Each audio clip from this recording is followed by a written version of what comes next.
मध्य प्रदेश की राजधानी भोपाल में कल से शुरू होगी राष्ट्रीय बाल वैज्ञानिक प्रदर्शनी 52वीं प्रदर्शनी। कल से शुरू होने वाली प्रदर्शनी का मुख्य उद्देश्य राष्ट्रीय शिक्षा नीति 2020 को लेकर बच्चों में जो जिज्ञासा है उसे बढ़ावा देने के लिए विशेषकर आयोजन किया जाता है। मध्य प्रदेश शिक्षा विभाग के साथ मिलकर एनसीईआरटी पहली बार आयोजन मध्य प्रदेश की राजधानी में कर रहा है। इसके लिए पूरे प्रदेश से देश के बच्चों का चयन किया गया, जिसमें 240 मॉडल का चयन हुआ है। इस प्रदर्शनी का मुख्य उद्देश्य बच्चों को स्वाभाविक जिज्ञासा और रचनात्मकता के लिए एक मंच उपलब्ध कराना है, जहां वो अपने ज्ञान पिपासा की पूर्ति के लिए खोजबीन कर सके। बच्चों को आसपास हो रहे क्रियाकलाप में विज्ञान और गणित की उपस्थिति का अनुभव कराना और ये ज्ञात करना कि इनका उपयोग न केवल देश के आर्थिक विकास में हो सकता है, बल्कि इनसे समाज में व्याप्त समस्या के समाधान भी हो सकते हैं। साथ ही आत्मनिर्भरता, सामाजिक, आर्थिक और सामाजिक पर्यावरणीय विकास के लक्ष्य की प्राप्ति के लिए विज्ञान, गणित और प्रौद्योगिकी के विकास को मुख्य साधन के रूप में देखने का बल देना, बच्चों को राष्ट्र के भविष्य के प्रति दूरदर्शी बनाना और संवेदनशील और जिम्मेदार नागरिक बनाने के लिए प्रोत्साहित करना, बच्चों को अनुभव कराना कि विज्ञान का विकास किस प्रकार से हुआ और ये विविध व्यक्ति, संस्कृति, समाज और पर्यावरण से प्रभावित हुआ है। आज के प्रदेश में बनाए रखने के लिए विकसित करना, बच्चों को अनुभव कराना कि विज्ञान का विकास किस तरह हुआ और ये विविध व्यक्ति, संस्कृति, समाज और पर्यावरण से प्रभावित हुआ है। आज के परिवेश में स्वस्थ और सतत समाज बनाए रखने के लिए वैश्विक मुद्दे के बारे में आलोचनात्मक सोच विकसित करना है।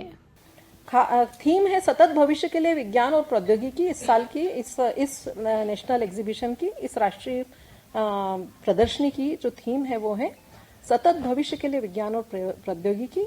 और उप विषय जो हैं वो 7 हैं, जिसमें से पहला है खाद्य, स्वास्थ्य एवं स्वच्छता, दूसरा है परिवहन एवं संचार, तीसरा है प्राकृतिक खेती, फिर उसके बाद है आपदा प्रबंधन, गणितीय मॉडलिंग और कंप्यूटेशनल थिंकिंग, उसके अलावा अपशिष्ट प्रबंधन और संसाधन प्रबंधन।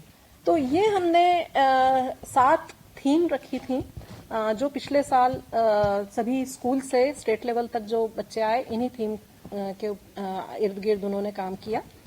और इसके अलावा हम कुछ अदर्स भी रखते हैं। अदर्स में ये होता है कि अगर कोई भी, ये वैसे तो ये ब्रॉड थीम्स ही हम चयनित करते हैं, और ये जो ब्रॉड थीम है ये एडवाइजरी कमेटी हमारी एक होती है, उसमें ये सिलेक्ट होती हैं।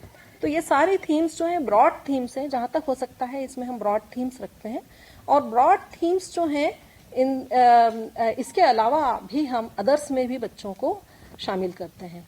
तो इस तरह से हम चाहते हैं कि अगर बच्चे की तरफ से कोई नया आइडिया आ रहा है तो वो आइडिया जो है वो हम उसमें सम्मिलित कर पाएं।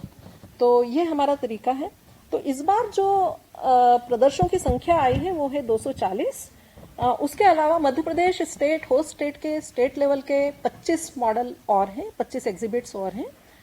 तो 240 के साथ 25 वो जुड़ गए। उसके अलावा हमने प्रयास करके एक एनसीईआरटी की एक स्कीम है, promotion of research attitude in young and aspiring students, जिसमें हमने बल दिया है कि बच्चों की तरफ से ऐसे प्रपोजल्स आए, प्रोजेक्ट प्रपोजल्स आए जो इन्वेस्टिगेशन बेस्ड हों, रिसर्च बेस्ड हों। तो वो रिसर्च बेस्ड, इन्वेस्टिगेशन बेस्ड जो प्रोजेक्ट्स हैं उनको भी हमने यहाँ पर आमंत्रित किया है, और वो भी अपने जो वर्क है, रिसर्च वर्क है, उसको वो भी यहाँ पे साझा करेंगे।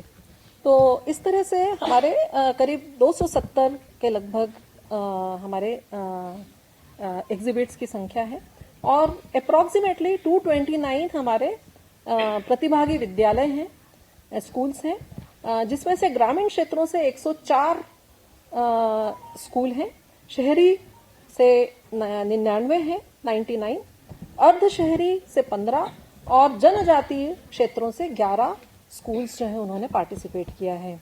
उसके अलावा जो सहयोगी विद्यार्थी हैं वो 367 हैं, जिसमें से 145 बालिकाएं हैं और 222 बालक हैं।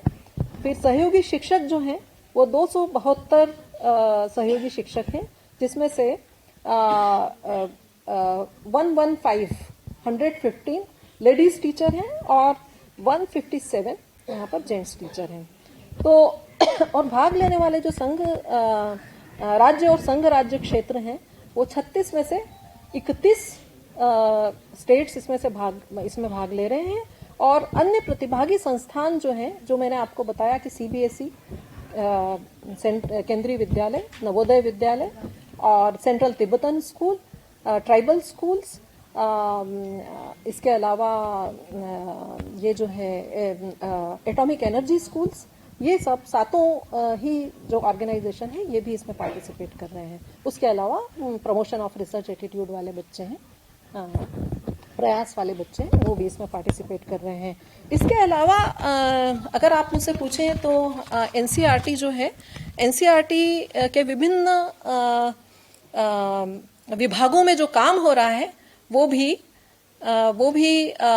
हम यहाँ पे शोकेस करते हैं। जैसे हमारी यहाँ पे कुछ स्टॉल्स लगी हुई हैं जिसमें central CIET, central institute of education technology, वहाँ पर एजुकेशन टेक्नोलॉजी जो है वो स्कूल एजुकेशन में क्या जानकारी खुशी होगी कि राष्ट्रीय लेवल की एक वर्कशॉप जो एनसीईआरटी पिछले 52 सालों से कर रहा है और 52वां राष्ट्रीय बाल वैज्ञानिक मेला मध्य प्रदेश को मेजबानी करने का मौका मिला है। और यह event regional institute of education के कैंपस में 18 नवंबर से 23 नवंबर तक आयोजित की जा रही है। और इस आयोजन का शुभारंभ कल 18 तारीख को माननीय मुख्यमंत्री जी के कर कमलों द्वारा किया जाएगा। और इस वर्कशॉप में देश के समस्त राज्य, केंद्र शासित प्रदेश के जो चयनित छात्र हैं वो अपने वैज्ञानिक मॉडल्स का, अपने प्रदर्शनों का प्रदर्शन करेंगे। इसकी पूरी व्यवस्था RI कैंपस में की गई है।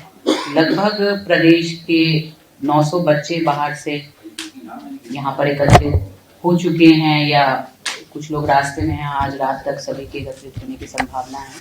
और जैसा मैडम ने बताया, उनके साथ टीचर्स, लगभग 300 टीचर्स रहेंगे। और जो उसकी पूरी कैलेंडर है वो हम लोग आपके साथ शेयर करेंगे। मॉर्निंग में विज्ञान से संबंधित, क्योंकि बच्चों की उम्र जो है लगभग 14 से 18 साल के जो बच्चे हैं मुख्यतः वो इसमें प्रतिभागी होंगे, चाहे जो अपना प्रदर्शन दिखा रहे हों वो, या मध्य प्रदेश से भी जो 5 दिन ये प्रदर्शनी लगेगी उसमें बाकी बच्चों को भी मॉडल से सीखना।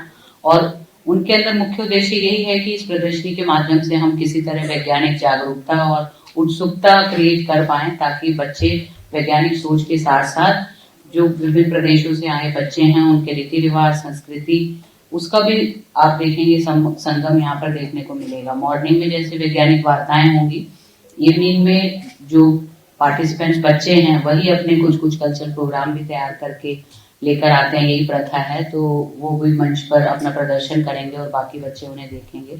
और इसके साथ ही क्योंकि मध्य प्रदेश को ये मौका मिला है तो हमने सोचा है कि कुछ दिन हम शाम को कल्चरल इवेंट कराएंगे, मॉर्निंग में वार्ताएं कराएंगे, लेकिन बीच में कुछ दिन हम मध्य प्रदेश की जो सौगात है भोपाल में आसपास, चाहे हमारा ट्राइबल म्यूजियम हो, हमारा रीजनल साइंस सेंटर है, हमारा आर्कियोलॉजी का म्यूजियम है, या और भी आसपास जो हमारे ऐतिहासिक विषय के जो पर्यटन के जो स्थल होंगे वहां पर भी बच्चों को घुमाएंगे, ताकि वो भी मध्य प्रदेश की कल्चर और संस्कृति से अवगत हो सके। तो मुझे लगता है कि बहुत अच्छा मौका है। हमारा अभी नवंबर में एग्जाम खत्म हुए हैं और हमने इस वर्ष लगभग सभी जो हितग्राही मूलक योजनाएं हैं उन्हें माननीय मुख्यमंत्री जी और हमारे शिक्षा मंत्री जी और माननीय सचिव महोदय की पूरी लीडरशिप में सभी कार्यक्रम हमने अगस्त सितंबर तक खत्म कर दिए हैं। और हमें इस साल इस कार्यक्रम को होस्ट करने का मौका मिला, तो मैं एनसीईआरटी का बहुत बहुत धन्यवाद व्यक्त करती हूँ और उन्हें आशा दिलाती हूँ